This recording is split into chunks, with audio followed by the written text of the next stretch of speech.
Hello, everybody, and welcome to Un Cotorreo con Tano y Rai, episode 89. And no, you did not click a weird button on your app or on your computer. We are speaking English today because we have a great guest.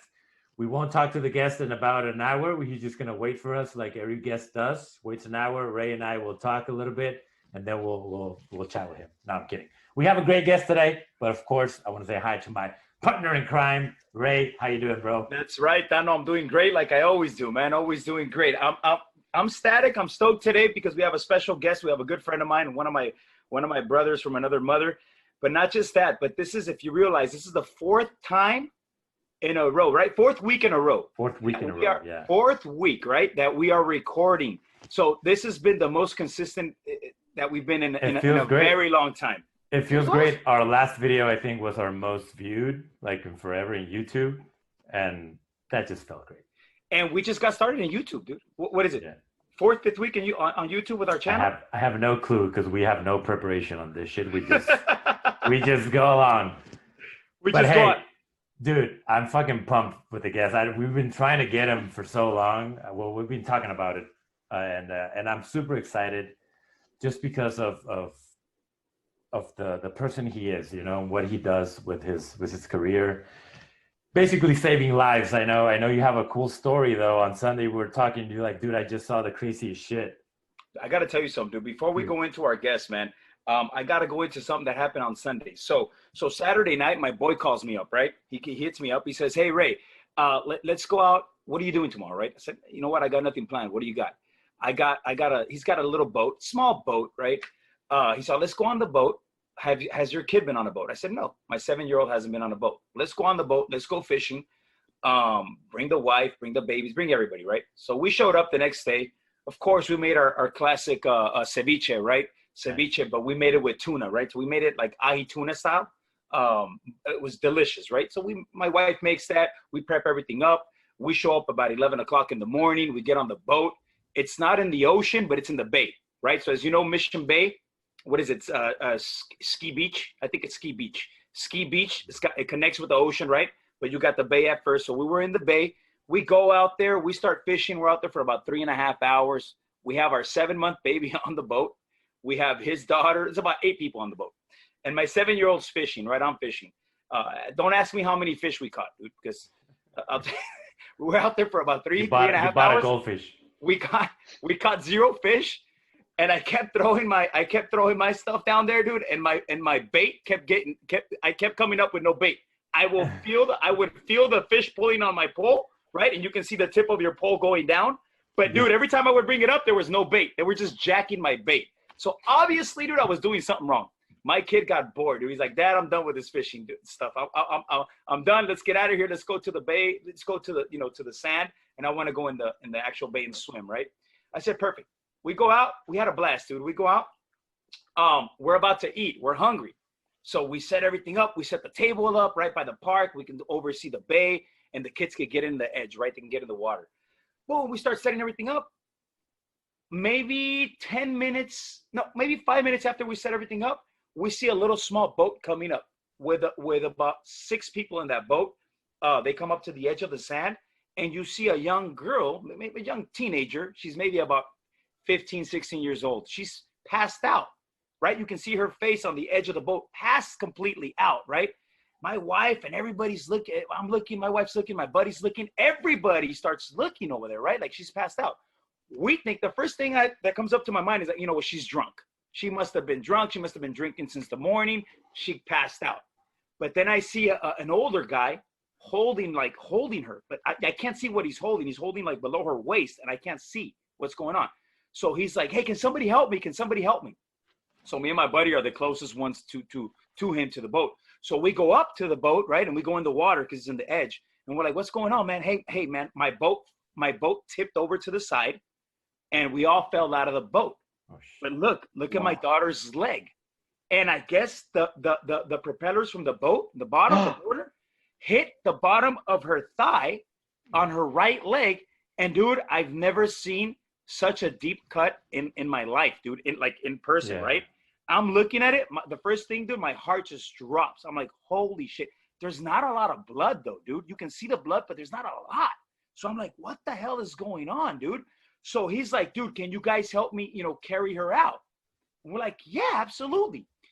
So as soon as we grab her, we start helping. He runs out. He takes off towards the parking lot. And then more people come out to the bay. They're looking at me and my buddy. They help us carry this young lady out. We put her on the floor, dude. And then he comes back running in. I guess he went to the parking lot to grab a belt. He wraps the belt around her thigh on her right leg, dude. And I mean, he squeezes on that thing. And right now, dude, at this time, I'm panicked, right? I'm looking at her and I don't know what to do, bro. And I do CPR classes every year because they make us do it at work, right? Because you're a lifeguard, right? No, yeah, because I'm a lifeguard, dude.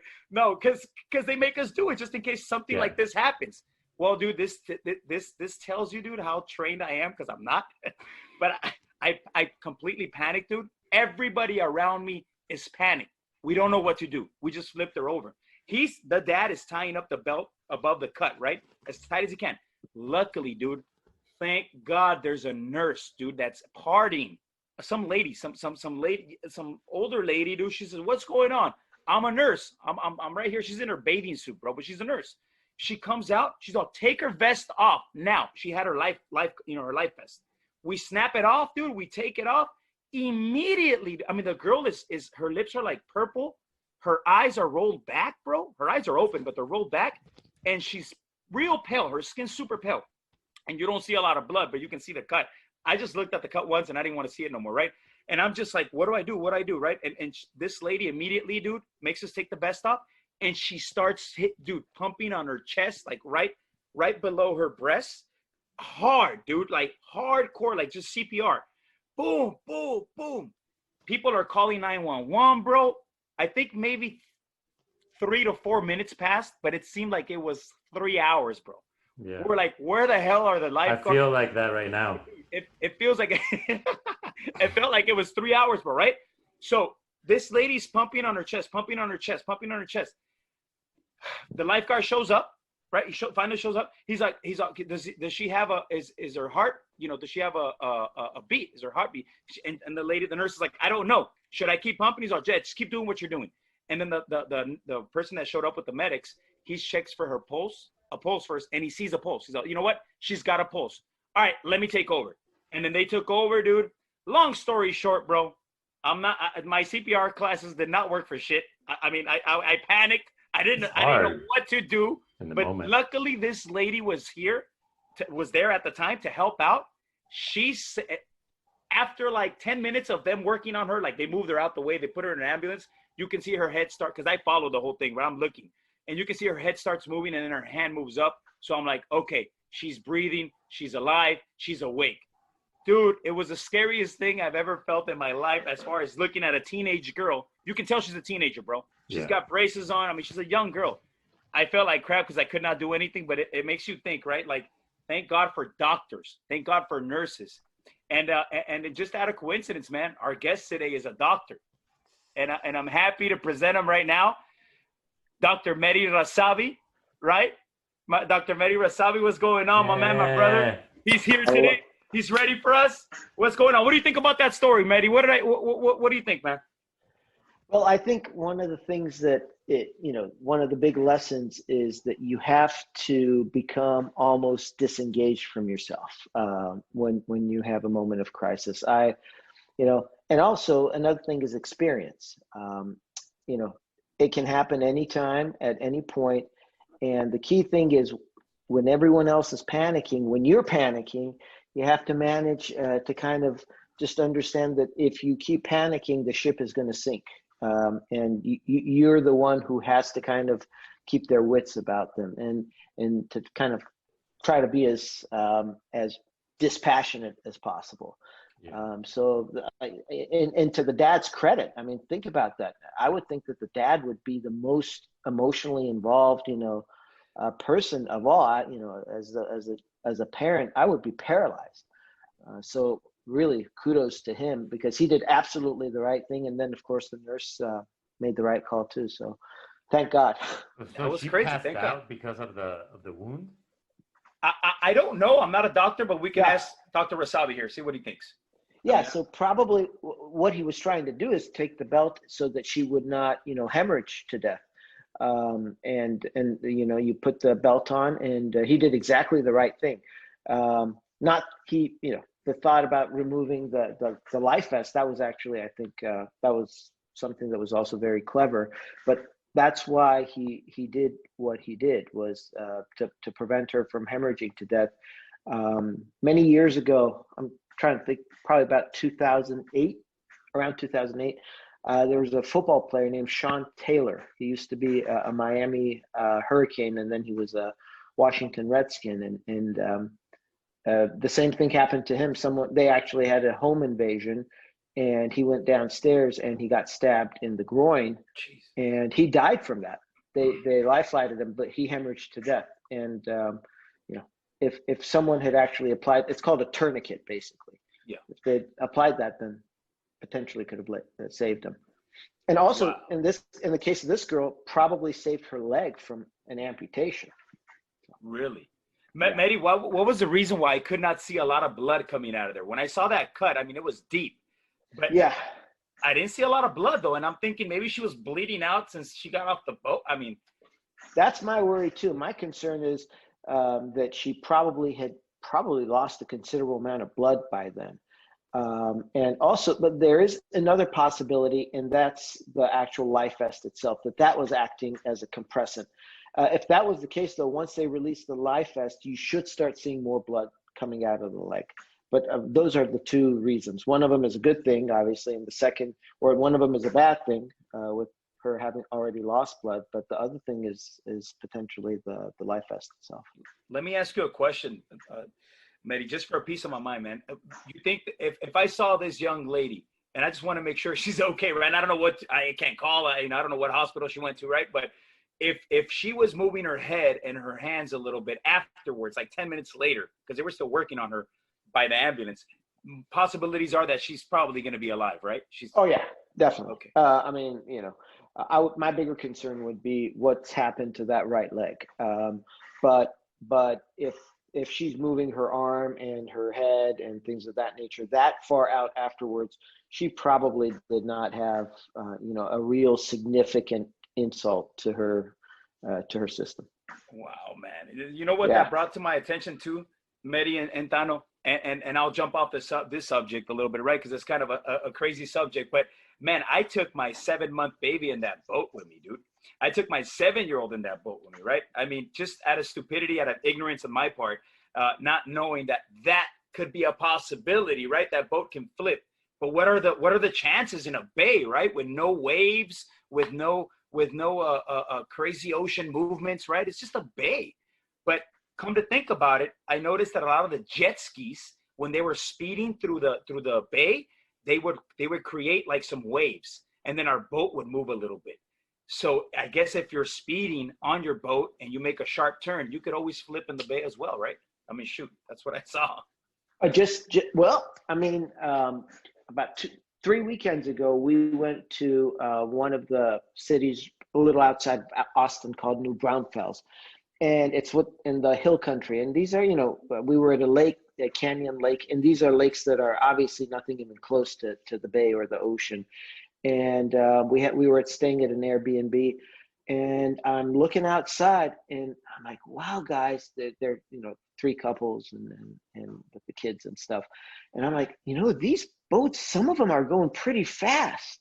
Yeah. And I'm guessing, like, how fast is this boat's going? Like 40, 45. And my friend's looking, he's like, no, that thing's probably going 55, 60. Jesus. And next thing you know, I kid you not, one of those boats flips. And this is in a lake, okay? This is in a lake that is behind a dam, Canyon Lake here in Texas. We're not known for our oceans. This is hours away from the Gulf. So if it can happen there, it can happen anywhere. I think that, I think you have to be really, really, really super careful. And at least in the case of this girl, like anyone else, you have to at least have the life vest on. Of course. That's probably what saved her life, and she didn't sink all the way down, right? That's right. That's right. That's crazy. That is crazy. Mehdi, tell us a little bit about I know you obviously, right? Tano knows you, but some of our listeners do not know you. So tell us a little bit of a background of what you do. What are you, where you come from, and how'd you get to the position that you're at right now? Just a little bit, a little introduction. Sure. So originally, my parents are from Iran. My dad met my mom. He was in medical school, in Vienna, actually, in Austria. And then to kind of age myself or date myself, it was right around the time of the Vietnam War. So my dad wanted to come and do the rest of his training here in the U.S. So he actually ended up getting a green card within months, and moved to a little town called Pittsfield, Massachusetts. I was born in Pittsfield, and then from there we moved to Kansas City. I was about to wear my Mahomes jersey today, but I decided against it. I didn't want to rub anything in anyone's face. So, and then from Kansas City, we moved to Maryland, and I graduated high school in Annapolis, Maryland, not the Naval Academy, but we just lived there. And then I went to med school in Philadelphia, and then from there went to Mayo Clinic in Minnesota, did all my training in Mayo in Minnesota, and then I moved to Houston, and I've been here almost 15, 16 years ever since. So that's a story. I specialize. Yeah. Yeah. Go ahead. Yeah, I specialize in I'm a cardiologist, so I'm a heart specialist. But my specialty, my subspecialty, as they say, is cardiac electrophysiology. So it's the electrical aspect of the heart. So I'm we say some of us are the heart plumbers, some of us are the heart electricians. So I'm an electrician of the heart. Wow. That's what would be considered the heart? And that interesting when you said heart plumber, because I used to be an actual plumber when I was younger. So physics is the same. Who would be the plumber of the heart? They call them the interventional cardiologists or invasive cardiologists, and they're the ones that put the stents in when you're having a heart attack or doing things like that. We're invasive too, but we don't open up the arteries. We fix the wiring. That's amazing. So when you go in there, when you say you fix the wiring in a heart, is it usually elderly people? And excuse my ignorance, Dr. Mehdi Razavi, excuse me. I'm you not are familiar with forgiven. Stuff. So is it usually elderly people? Is it usually younger people? It's a mixed basket, and especially when it comes to the wiring of the heart, often and usually some people are even born with it. So we see the whole spectrum. I have patients who are 18, and I have patients who are 88. And there's a higher relative proportion of younger patients compared to what the plumbers see, which is heart blockages and stuff. You can obviously, we all know basketball players, professional athletes who actually have had rhythm problems, and so that kind of is a little less discriminate when it comes to age. I have very young patients, and I see all age ranges. I have a question for you, Mehdi. As far as when you said athletes, and I always wonder about this, is there such a thing as overworking the heart? Like, when they say, hey, I'm in shape, I run every day, I do, 2 times a day workouts, I lift weights at night, I run in the mornings, whatever the case, is there such a thing as overworking the heart? Yeah, so there's actually a term called the athlete's heart, and it's the athlete's heart. The reason they call it the athlete's heart is because it's hard to kind of differentiate.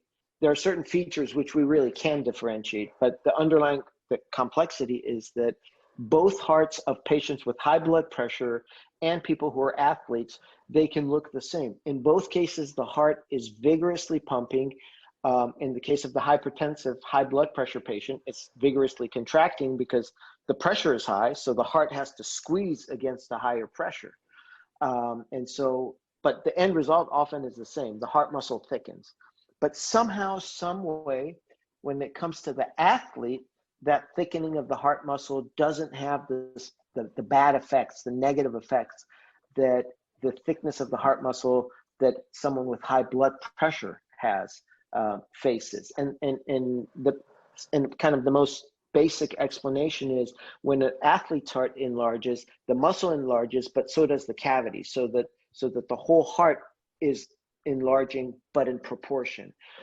When a high blood pressure patient is having their heart muscle affected, it's actually doing it in an uneven way where the actual cavity, the heart chamber itself, that space isn't increasing, but the thickness of the heart muscle is increasing. And obviously, if you just think about it, if you have a thick wall, but you don't have much space in that wall, you can't squeeze out as much fluid. In the case of the heart, you can't squeeze out as much blood. So that can cause a condition called heart failure. But the answer to your question is the athletic heart typically is immune from that. It doesn't get that because the chamber is large. And then also there's another entity that has been somewhat well described. Marathon runners have a higher predisposition to some heart rhythm disturbances. And this is, I'm talking about like these people who do like, 50-mile ultra marathon runners, people whose resting heart rate are in the mid 30s, for example, low 30s. Holy shit. Yeah, exactly. I was gonna ask about that heart rate since I got this little shit on my wrist. Yeah. I always check if I'm fucking dying or I'm alive or what's happening to my heart. All I know about the heart is the most important organ, pumps blood, keeps me alive, and it has oxygen. That's basically what I know. But that's what you need to know, baby. So 30. How the hell? Mine's at 54. Is that regular? Is that okay? That's great. No, that's very good. Okay. Cool. The official normal range for heart rates is anywhere between 50 to 100. With women, a little lower. So men, it's thought to be 60 to 100. Women, it's thought to be 50 to about 90. But that's at all times when you're sitting at the end of the day, or if you exercise regularly, or you're relaxed, heart rate. And I have a dumb question. So basically, it's the pumps you get. Like, say I'm at 54. What is that? So I guess my question is, if it's pumping, if it's working more, right? So we're working harder to pump that blood. It's when it's higher, right? That's right. Okay. So exactly. So what happens is, as the rate goes up, a couple of things happen. Number one, you're beating faster. So like any muscle, if you're doing a lot of curls at a rapid rate, your arms are going to get fatigued more often. But there's a little bit actually of another nuance here that I think is cool. This is what makes science and medicine nifty. And it turns out that the period that the actual heart muscle itself is fed because the heart muscle, like any other organ, needs its own circulation. If you don't have enough circulation, you get a heart attack. That's what the definition of a heart attack is, where the heart muscle doesn't get enough blood. So it turns out that the heart itself, feeding itself, it can't do it really well in the period during which it's squeezing. And that kind of makes sense, because when the heart muscle's squeezing, the blood vessels squeeze. When the blood vessels are squeezing, there's not enough circulation. So in that period of squeeze, the heart muscle is not getting what we call perfusion. It's not getting blood fed to it. But during relaxation, it does. So as your rate goes up, not only is the heart muscle working harder because it's going faster and faster, but the relative period during which it's relaxing is decreased too, because you're going lub dub, lub dub, lub dub. And between those lub dubs, the faster the rate goes, the less time there is for the blood to actually feed the heart muscle. So those are the two mechanisms by which the faster heartbeat can actually affect the heart muscle. So, Mehdi, dying. No, you're not gonna die, bro. Not yet. No, you have but yours is slow. That's beautiful. The slower your heart rate, the more time the heart muscle. Yes, good. Absolutely. Because I would say it's super low. I'm like, dude, am I fucking dead inside or what's going on? It's too low. I thought like normal was like in the 60s. Yeah, you're right. And that's what they consider normal. And I'll tell you, these wearables have just changed our practice so much. Yeah. Everyone now comes in saying, are they bullshit? Do you think? They're not? No, they're not bullshit, but no, the data is legitimate. But the problem is, if you're checking these numbers every minute and you start obsessing, that's where it becomes, it drives you crazy, and sometimes it drives your doctor crazy too. Of course. I bet they go to you and they're like, dude, my watch told me I was fucking Dude. I get emails from patients, PDFs, like, look at this rhythm strip, doc. What do you think? I'm like, Yeah. oh my Lord. That's the reason why I took my iWatch off. I had it a couple of years ago. I got it, right? And I was obsessed with it. I would sleep with it on. I would do the REM sleep thing to see how my heart rate was going when I was in REM sleep. I got obsessed with it. And then I was like, dude, I'm going to go crazy. And then every time I would go to sleep, I was getting a bit of panic attacks. So then I was thinking that because of the panic attacks, I was getting heart my ignorance was, I was like, I'm getting heart attacks. I'm gonna die tonight. If I close my eyes and I go to sleep, I'm not gonna wake up anymore, and that would cause me not to sleep comfortably. And then just me looking at the beat, right? Looking at the iWatch. I took that thing off, dude. I started exercising, just running normal. And that kind of helped me with my panic attacks. And then, I know I'm not going to die from a freaking heart attack at night, but I was obsessed with that, Mehdi. You're right. Just looking at the damn watch. And you know what? One of the worst things on your heart is lack of sleep. Lack of sleep affects like every organ system. And it's, you're absolutely right. And I mean, just look at what our society right now. There's so much incoming data, that you just have to, you can get obsessed about it. You got to take a I step have many back. patients. I remember I called you, Ray, one time, and I told you that I was having this like thing happen to me every day when I was in traffic or when I was driving. I told you, I don't know if you remember, Ray, but I told you, it's crazy. I'm forgetting how to breathe. Like, I don't know how to explain it, but I have to think about the process of breathing. And I'm overthinking about breathing, and then I'm panicking that I'm not breathing correctly. And you told me, dude, you're having a panic attack. You're having little panic attacks. And I was in denial, bro. I was like, hell no, I don't have those. I'm like, you're crazy. It's just, but I don't know how to explain it. Now that we have an expert, what the fuck was going on with me? You probably, were having a panic attack. Yeah, you were right, man. Most of my patients, the younger ones who weren't born with, congenital heart disease or whatever, especially as you get more educated, you read about stuff, again, everywhere on the internet, you can read about, oh, do you have chest pain? We all get more sensitive about things, and exercise is the best treatment. It's exercise. Exercise is like the elixir of youth, of wellness. Regular exercise is the single best thing you can ever do. If exercise was a drug, they would charge $100,000 for each bottle. Absolutely. They should charge. If I don't exercise, I'm in a bad mood. I don't want to talk to nobody. Like, I need to exercise, and I can tell that I need exercise. And I have eczema, so when my eczema comes back, I know that I need to exercise. I exercise one day and it goes away.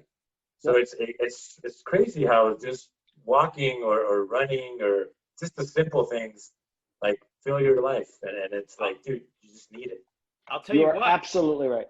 Yeah, I'll tell you what, Mehdi, and Tano. I mean, also the eating, right? And those bad eating habits, right? All that stuff helps, right? The eating clean, eating healthy, eating your I'm a big believer in eating your breakfast, lunch, and dinner, right? But not overdoing it and not eating unhealthy, right? Eating your healthy breakfast, whatever that might be, eating your healthy lunch and eating your healthy dinner. And then with a combination of, like you said, Mehdi, exercise, dude, you're good, right? That's the key. And that's absolutely the key. It used to be, the number one thing that you can do to live longer is to quit smoking. But thankfully, at least, in most of at least in the US, that's really become less and less of an issue. It's still an issue, but it's much less of an issue.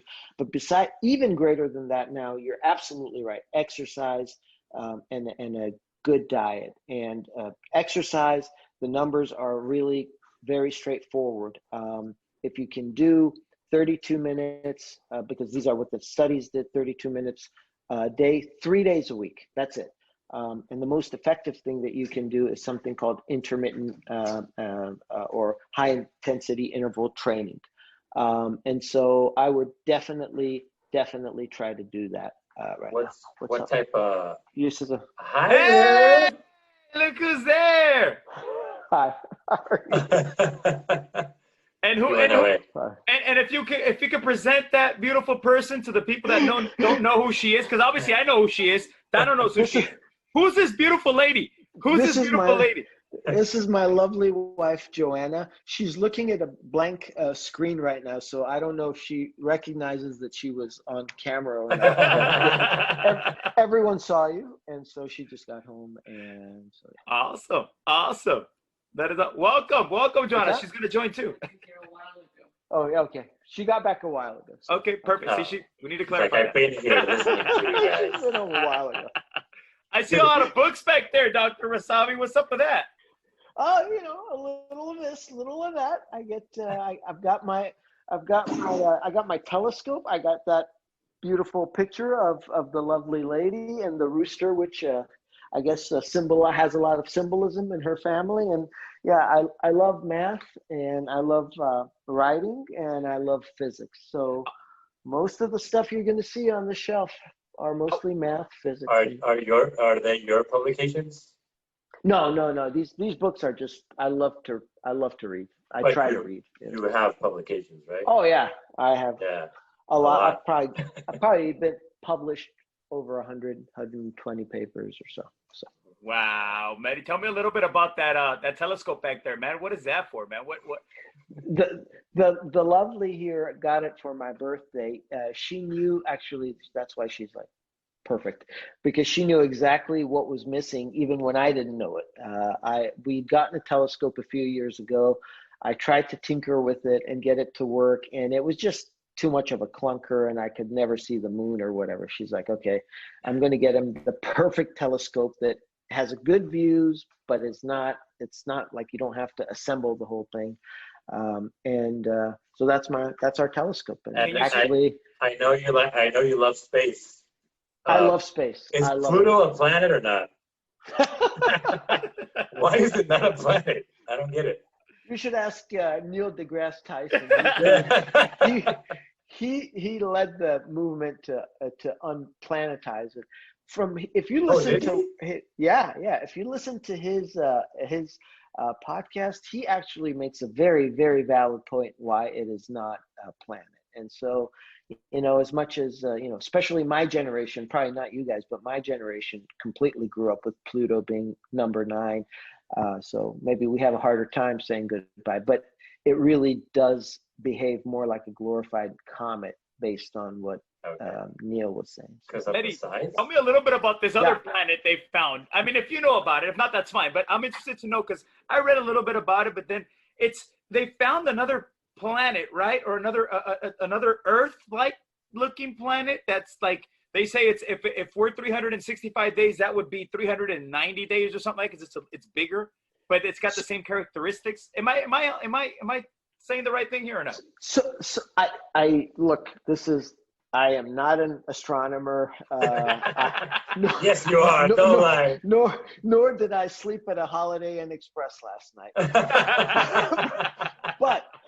But what I can say is, I depending on when you heard the story, I know that there was a major kind of a discovery of a planet in the so-called Goldilocks zone in a galaxy far, far away. But that was like, I think that was like 4 or 5 years ago.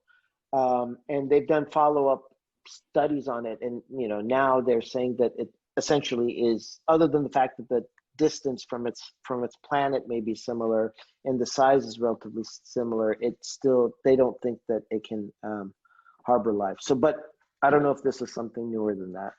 No, that's exactly what I heard. That always just stuck to my mind. I'm always interested to know if there's life elsewhere, dude. If we're the only ones here in the planet, that just catches my attention. I'm like, are we the only ones here, or is there life elsewhere? Infinite galaxies. Dude, and then you see stuff like this came out a couple of months ago. You see stuff with the Navy pilot here from San Diego, dude, that was seeing like little UFOs flying around his plane.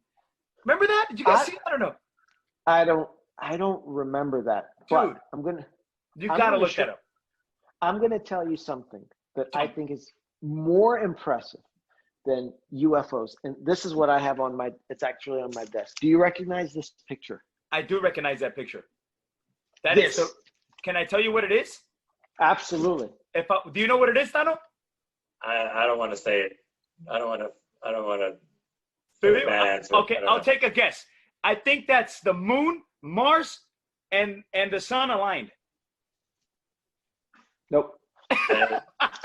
Oh, It was released April of 2019, and to take this picture, I'll give you a clue. The whole planet, they took different telescopes from across the planet, and the entire basically made the lens of the telescope the size of the Earth in order to be able to take this picture. I know what it is. I know that's the that eye Mars? of God. That's the eye of God. That's right. Bingo. You're exactly right. The eye of God. It's the black hole. It's the first image of a black hole, Messier 87 star. No way, dude. Yep. that's Yeah. the first image of a black hole. That's an actual black hole. And that to me is what, like, forget UFOs and stuff. This to me is the crazy stuff of Mehdi, please, so what happens? For those of us that don't know, what is the black hole? Give us a little breakdown. Not an anatomy, not from anatomy. Mehdi, you started, man. You started. You bring that picture out. You get us all warmed up here. You got to finish the job, dude. Come on. Okay. So a black hole is this. So gravity, the more gravity there is, the harder it is. So okay. You've seen the astronauts doing backflips on the moon, right? Yeah. We've all seen that. And why is that? Because the force of gravity on the moon is less than it is on the Earth. And why is that? Because the moon has less mass than the Earth. It's smaller, it has less mass. So there's less gravity. Okay, so far so good. So for me to be able, so now the next question. If you want to escape from the orbit of a planet, okay, or a star or whatever. So if you want to escape from the orbit of Earth and go into, say, the International Space Station, or to go to Mars or the moon or whatever, that rocket has to attain a certain velocity, a certain speed. And the faster it goes, the more likely it will overcome the gravity of the Earth. That makes sense, right? I mean, okay. At some point, if you throw a baseball fast enough with enough force behind it, it will escape the gravity of the Earth and it will fly off into space. Okay, that makes sense. Okay, that makes sense. So that makes perfect sense. That's right.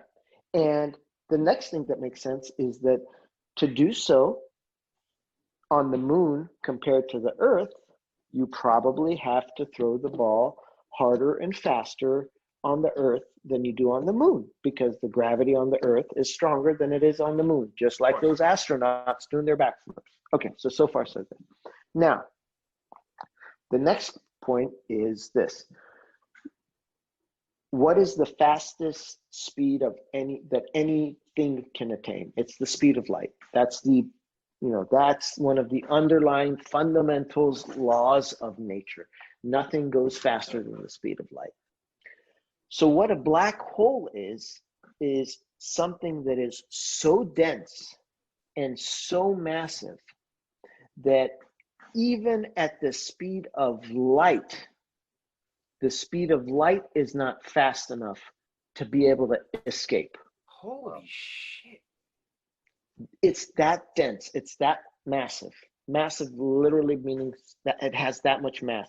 It's so dense that if you were to take the planet or the sun and you were to collapse it and make it as dense as a black star is, it would become the size of Manhattan.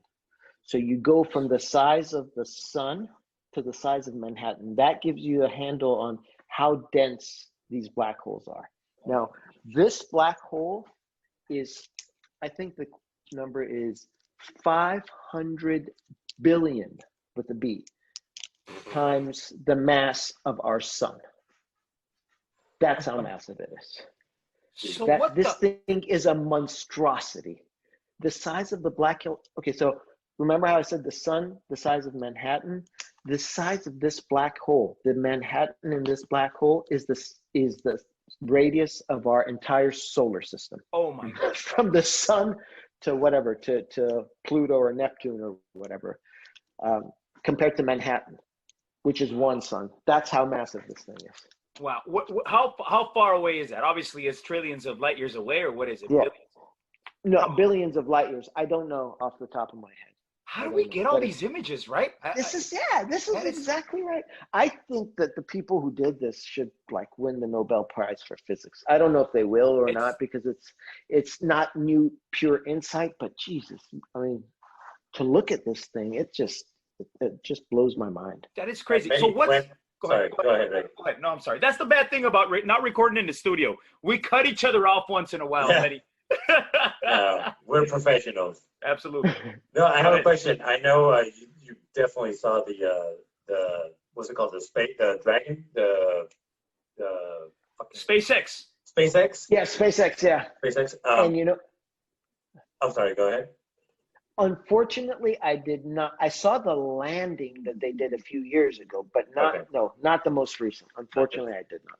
So if they do get to, well, I'm pretty sure they're going to commercialize space travel.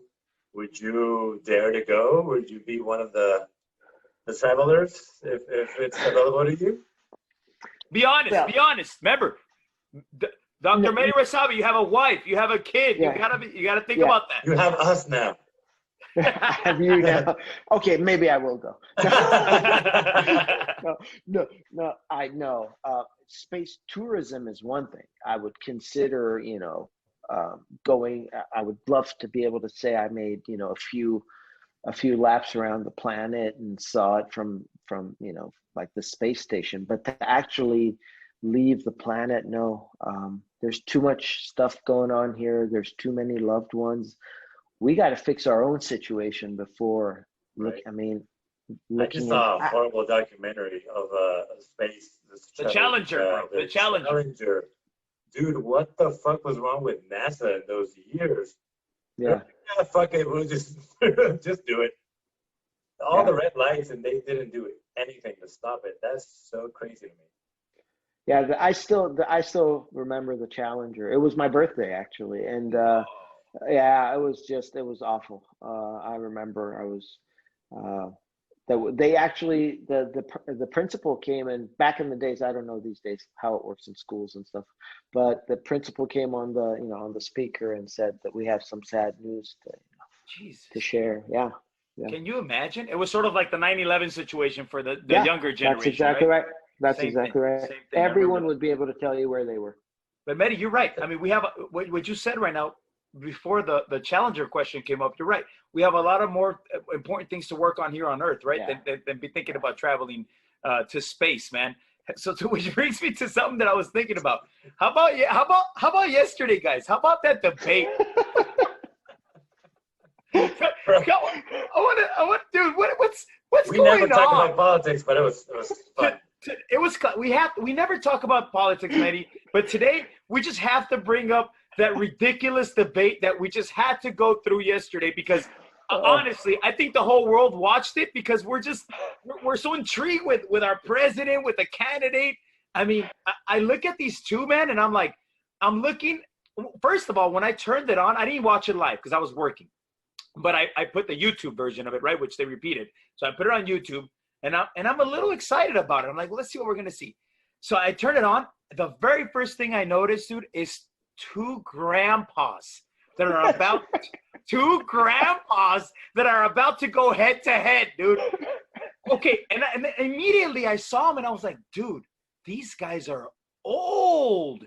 Not to say old is bad, but then I started looking into how old was our last president before Trump? How old was the one before Obama? How old was the one before Bush? How old was the one before Clinton? How old was the one before Bush, right, senior? How old was Reagan? I think Reagan and Bush were a little older, right?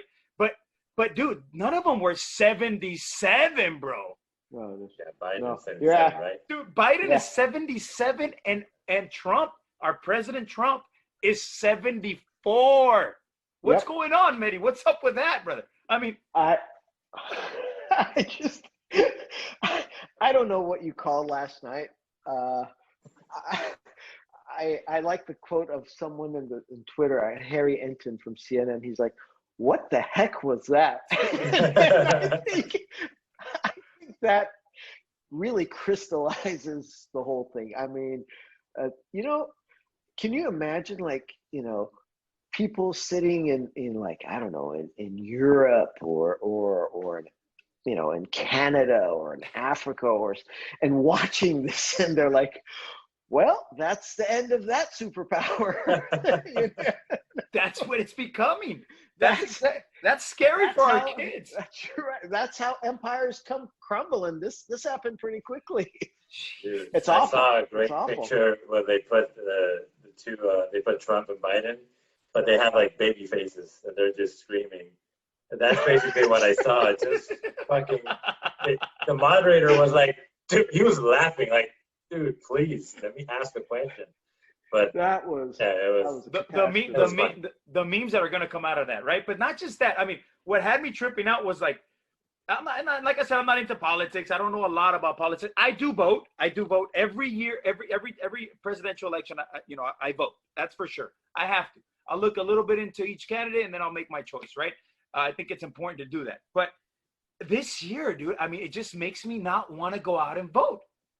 It just makes me, it's like, it's like I have to put into perspective, okay, well, what's going to help out my mom in 4 years from now?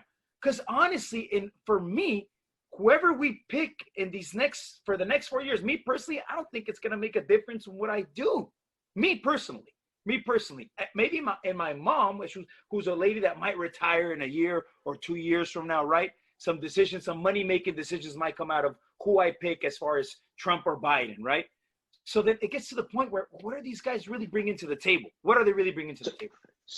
So I would actually frame it differently. I would say that, you know, your mom, the question of you versus your mom is not nearly as relevant or as real or as impactful as you versus your kids. I think that, and I don't want to get, you know, we talked about this, you know, politics is, I think, something I really don't try to get into, but I do think that there are issues that, at least for me, can be severely affected and have real impact on our kids, even certainly on their kids, but we maybe even towards the end of our lives. And what I specifically am worried about is the situation of you know, the pollution and greenhouse warming. You know, you can say look, again, I'm agnostic as far as it comes to, is this man-made, is it whatever, but, you know, you have to assume the worst. I'm not making the argument that human beings did or did not create the pollution or whether or not that pollution is causing the problems. But you at least have to, you know, you have to hedge your bet, right? You have to play it as if, you know, you can't just assume that what we're doing in terms of, you know, carbon dioxide output is having no impact. That I think is a dangerous thing. I think you have to say, okay, I'm not certain, but I'm gonna at least play my odds as if this is something, because this is the one thing I can control. And I don't think we're doing that enough. So I do think it's a big deal, perhaps not personally, but not to mom or you, but more to the kids. That makes a lot of sense, Mehdi. And see, what you just said makes sense to me, right? Because the way you just broke it down, and it's going to make sense to a lot of people that listen to the podcast after today, right? The way you're breaking it down. But the way you think, Mehdi, right? We need more people like you to explain to people like me, right? How can this affect us? Because you love math, right? You love space. So you love the things that you know that scientifically can affect our environment, right? I mean, you kind of have more knowledge, I would say, than definitely have more knowledge than me. But what I'm not an expert by any stretch, but these are just the thing. Yeah, I mean, I read about it, and you know, just some of the stuff I think is common sense. it's common sense, right? But I think that we need more people like you putting it out there, right? And I don't think like these, we're talking about the debate, right? I don't think these our president and our candidate here, Biden, I don't think they're breaking it down correctly. I don't think they get into that stuff, right? Yeah. Yeah. They didn't even, I mean, it was like two kids, like you said. I mean, you know, there's a saying that we've all heard, that we end life the way we start, you know, on four legs and diapers and things of that nature. And these were like two old guys, like acting like two kids in their diapers, having a little like temper tantrums. Yeah. And it was just unbecoming, I thought. Yeah, they didn't get to they didn't get to a point at all. Nothing. It was just, Nothing. they were just Yeah. screaming and not saying anything and just competing on who's the best, but no, like, really grinding it down and explaining. You just explained so perfectly, just something so simple, you know? This is going to happen if you don't fix it because this, and this. That's all you need to know. But they didn't even try to do it. It's so crazy that the leader of the free world, the future leader of the free world, that's not even the focus. It's not even thinking about the future or what's going to happen to our planet, or even, they don't even do it in politics. They don't even get to the actual politics of it. They just fucking scream. I mean, you know, these guys, if you look at the US, you know, the census statistics will say that neither of them are going to be around in 12, 15 years. You know, that's just pure statistics. I'm not saying anything controversial.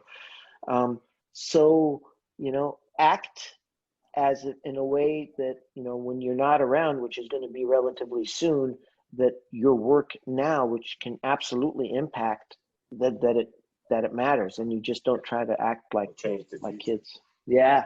I'll tell you. Go ahead, Tano. Now that all this crazy shit is going on with COVID, I heard a lot of people that are moving to Texas, I guess, like from California. Is that a myth? Like from California and from states that don't let you go out? No, I have not heard that, or I'm not aware of that. I know that there's been a relative, you know, the population growth has been very, very dramatic because it's relatively nicer weather. I mean, Houston is a little exception. It's more humid and we get the hurricanes and stuff. But, you know, looking at Austin and Dallas and El Paso and San Antonio and all those places, nice weather, low cost of living, you know, people are really nice. All the stuff, the stereotypes that, you know, I grew up in the Northeast, Yankee, and we had a lot of preconceived misconceptions about Texas. It's a great place, and so a lot of people have been moving here way before anything with COVID. And it's basically open to, everything is open, like running like normal, or so it in Texas in general, local governments are really strong. So like it's like county by county, you can have significant differences. Houston is technically in the county called Harris County, which is a massive county, and they are still, you know, it's not lockdown, but it's face masks everywhere. And I think the restaurants are now up to 75%, if I'm not mistaken. That's not bad. Yeah. I just had a COVID test 2 days ago, and I'm telling you, bro, I'm not sure if they're trying to pick my brain or, like, dude, you want to fucking kill me? Or, dude, it felt crazy how it goes. I'm not sure if it hit my brain, honestly. I felt like I was bleeding when they took it out. I'm pretty sure that you have to take tests when you go to the hospital, or yeah. Well, we there was a period where we had to do it almost weekly. We're not in that phase anymore. That's the same one from the nose, the little swab? Oh, he's saying the swab. It's only the swab because we have to know if we're actually secreting and contagious. And that swab you're exactly right. It's, you know, they do the first nostril, and the first time they did it, I'm like, okay, so she's like, okay, now the next nostril. And I was sneezing, coughing. I almost threw up. It was awful. Yeah, they tell you, just please don't move because I don't want to hurt you. I'm like, oh. and they have to kind of make that contact, or else if the tip of the swab doesn't actually make contact with the mucous membrane, it decreases the Oh my sensitivity. So that's what it hits? It hits the back of the mucus Oh membrane. my gosh. And it just has to, for about 3 to 5 seconds. And it's like the longest 3 to 5 seconds. Isn't that dangerous in the long run? Good, dude. I feel weird. I feel weird after that. Why did you have to take that, Tano? I didn't know about that. Because my job, I'm going back to the office. Oh, so you guys have to take an actual COVID test too? Well, they want to bring everybody back little by little, Yeah. and I was one of the chosen ones. So they said, "Oh, let's do the test, and then if you're good." So I got the results today. I'm good. So it's not. Does that test? There's 2 different types of tests, right, guys? Yeah, the antibodies, and then there's the blood. I think one for the blood is the antibodies, and then the swab is the like if you. But if you're looking for contagiousness and things of that nature, the blood tests are a little less precise, a little less sensitive and specific. If you really want to see if there's secretions there, if they're actually spewing stuff, you have to do the swab. With us, it's all swab. Our patients who are coming in for elective procedures, everyone, we don't do blood tests. We do swabs on everyone. Mehdi, after it's all said and done, right? So we're here, and you don't have to answer the question, right? I just came to my mind right now. All said and done, was all this stuff worth what we've been going through, what we're going through? Now that you guys have, now not just you guys, all of us, right? We have a little more knowledge of what this COVID-19 thing is. You know, we got the testing, you know, whatever there's new things coming out every day, right, about this. And it seems to me that it was a little bit too, well, what's the word? Exaggerated? I don't want to say, well, I guess exaggerated, but you know, if one person dies, that's no good, right? We don't want anybody to die, especially if it's somebody you know, right? A family member. But I guess, was it exaggerated, Mehdi, or what do you think? So there were days over the summer that on a daily basis, we were losing, more people were dying than they did in the World Trade Center on a daily basis. Okay. Hold on, but hold on, don't finish it. So let me ask you this though, but when you're due to COVID-19, obviously, right? Yes. Mm-hmm. Oh wow. Okay. Go ahead, Mehdi. Sorry, I just wanted to... not just overall death rates. This is documented death certificate, serology proven, whatever, COVID killed them. So no, I mean, I think this was a catastrophe. It's still happening. It is slowed down, but again, not my specialty. I'm not an infectious disease doctor, but to my cursory MD level of sophistication, but not infectious disease level of sophistication, review of the literature, things that were done like masks should have been done probably even earlier. The social distancing, these things, the reason that apocalypse didn't hit us is because, at least to the best of our ability, we reacted to it. Maybe not a perfect reaction, but we did react to it. And also, we can't get cocky because on an exam, often on exams and medical exams, they'll say, what year fatality influenza,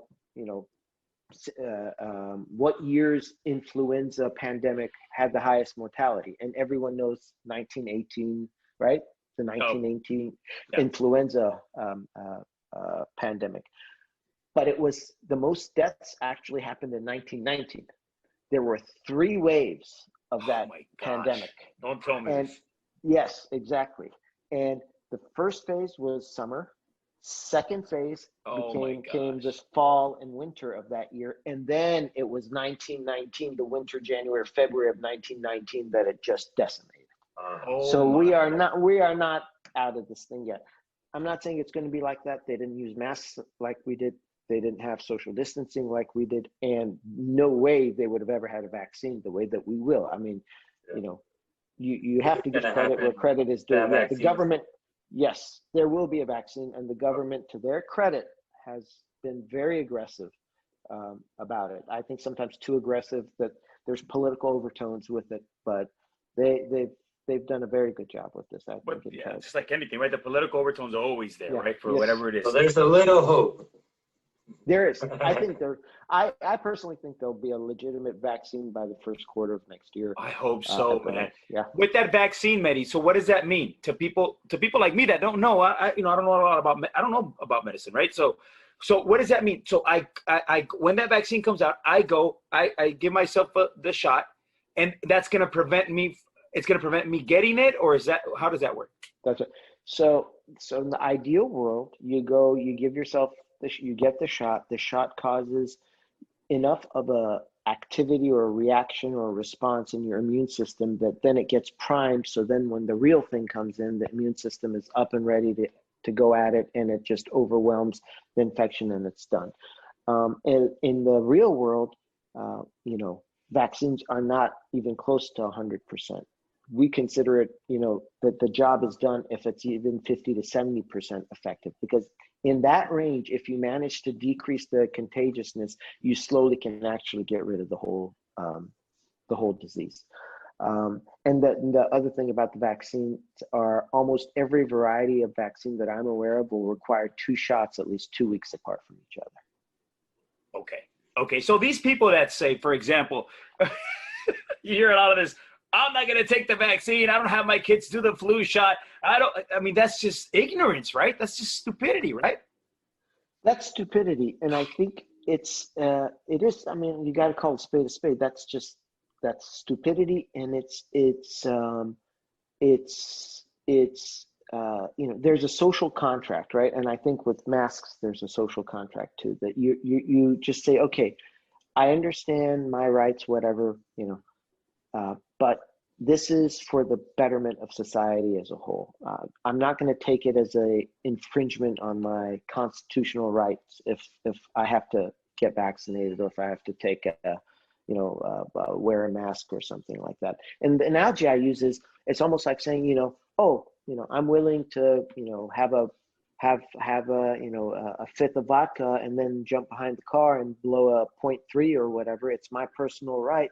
And if I die, I don't care. I'm telling everyone I don't care if I die. Well, that's fine, but odds are you're going to kill someone else in the process. Yeah. And that's why there are laws that you can't drink and drive. I think to me, it's the same kind of social contract between individual members of society.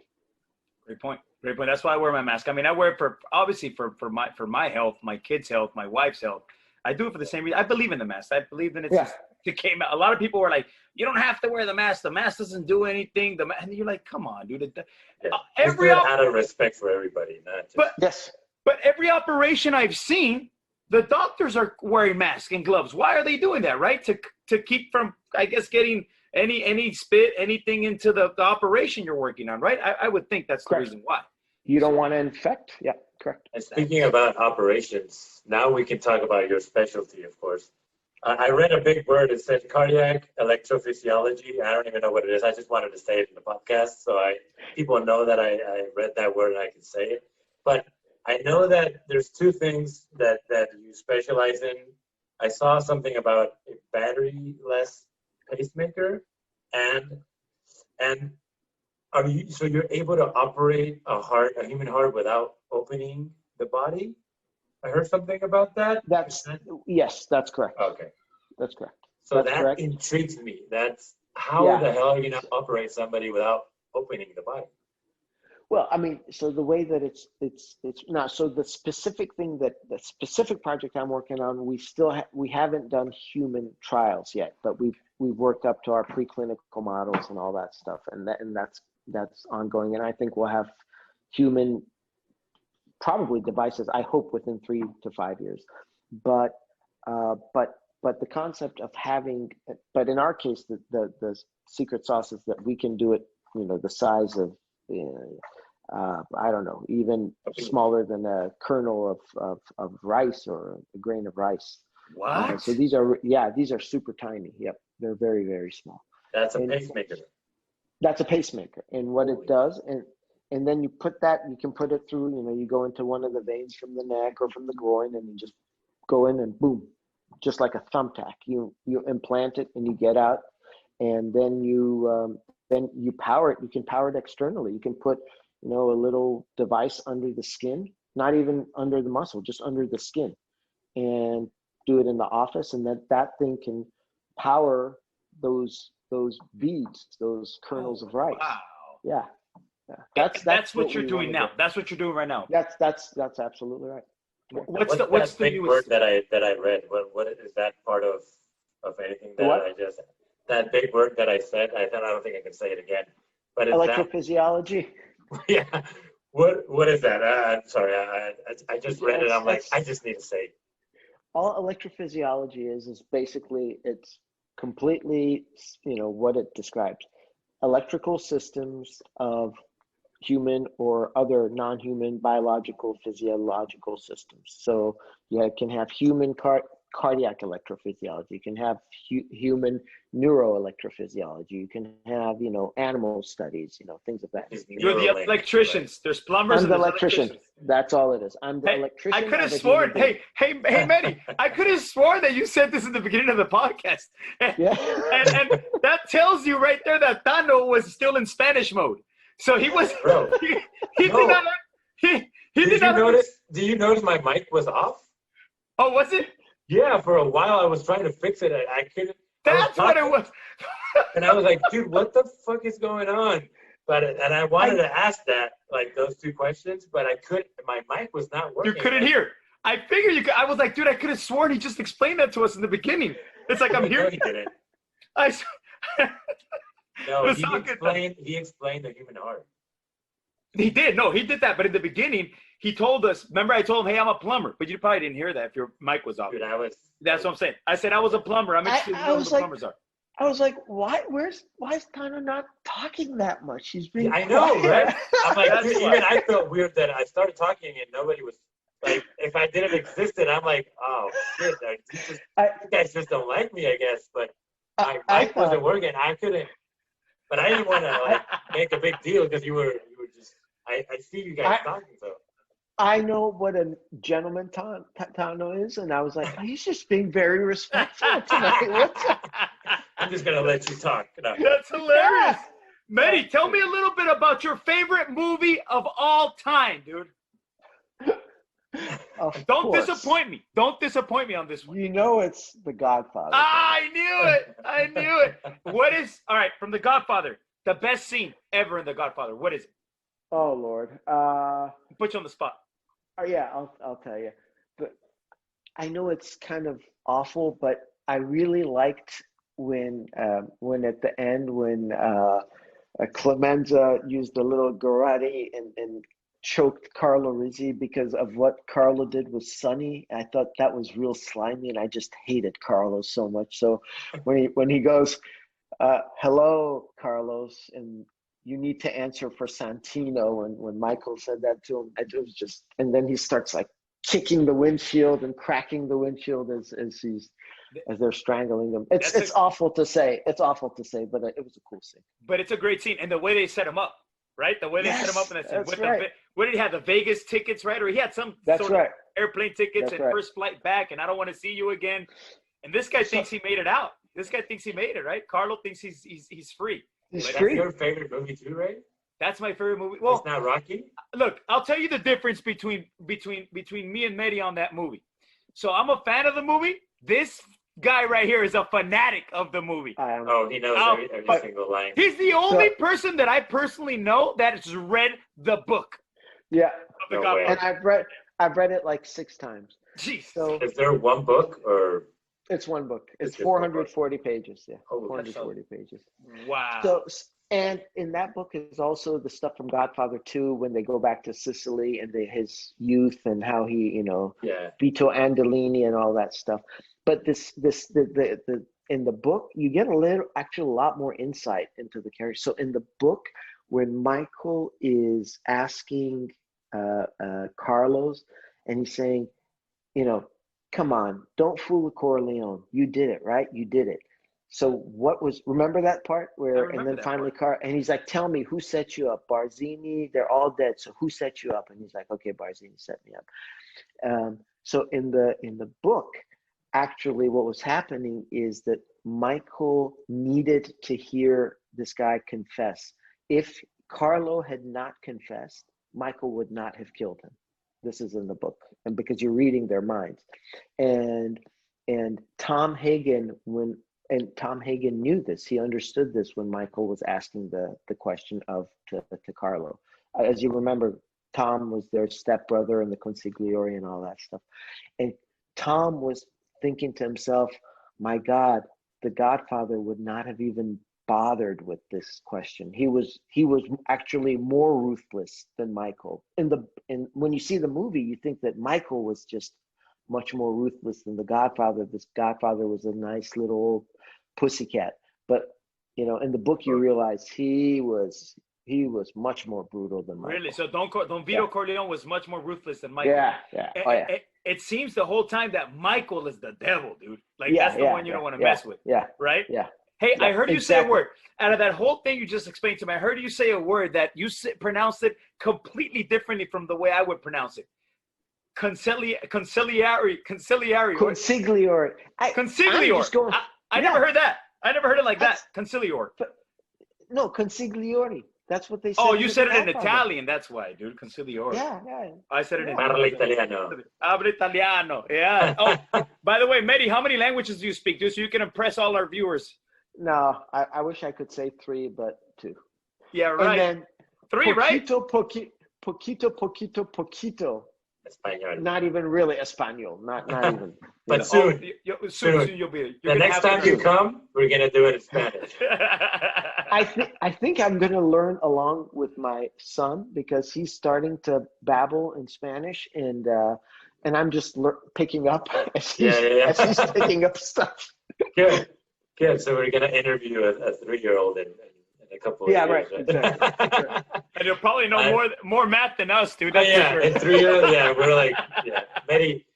Or me. It's been so awesome, honestly. Thank you so much for taking time Thank for you, your busy guys. day. I know you're a busy man, but you're it's just incredible. Just talking to you, it blows my mind. Sometimes you're just talking, and I don't even know what to ask or what to say. I'm just like, dude, that's crazy. Like, you learn so much. We spoke to you for an hour, and I learned so much in that hour than I would ever learn from our next president. So, dude, that's just awesome, bro. You're not setting high standards there, but thank you. This I got to say for my part, this has been really, really fun. It's actually been. I knew that it was going to be fun, but I didn't realize it was going to be this fun. And I just feel this was great. This was a great conversation, and I really, really enjoyed it. Mehdi, thank you so much for taking the Thanks, time to and show up. Thank you for what you do as well, and what you're doing, and that you really care about the future, and you want to make the world a better place. And I thank you guys for offering a platform for all of us to kind of voice our thoughts. Thank you. Hey, Mehdi, this is your home. You can come back whenever you like. We are, Ray, I know you want to say something. I see your mouth like. I want to say something, but you don't let me talk, bro. I know, I'm sorry, bro. My mic wasn't working when we started. So. I know. And disappointment. He's got to make up for lost time. Yeah. Go ahead, Ray. I'm sorry. I don't want to talk too much. I just want to tell Mehdi, man, Dr. Mehdi Razavi is my brother. I love you. And thank you so much for taking the time to come on our podcast and to be our actual first guest in the English language, man, because we usually do it in Spanish. Un Cotorreo con Tano y Ray is Spanish, all Spanish. We've only done 1 episode in English, but it was with no guest. You're our first official English-speaking guest, and we thank you for that. And what a guest to have. Love you, brother. Thank you so much. My pleasure. Thank you, guys. Thank you both. And go Chiefs. Go Chiefs. Nah, I'm kidding. Episode 89. We had a lot of fun, and there's nothing left to say, but... ¡Que tengan buenas noches! Hey!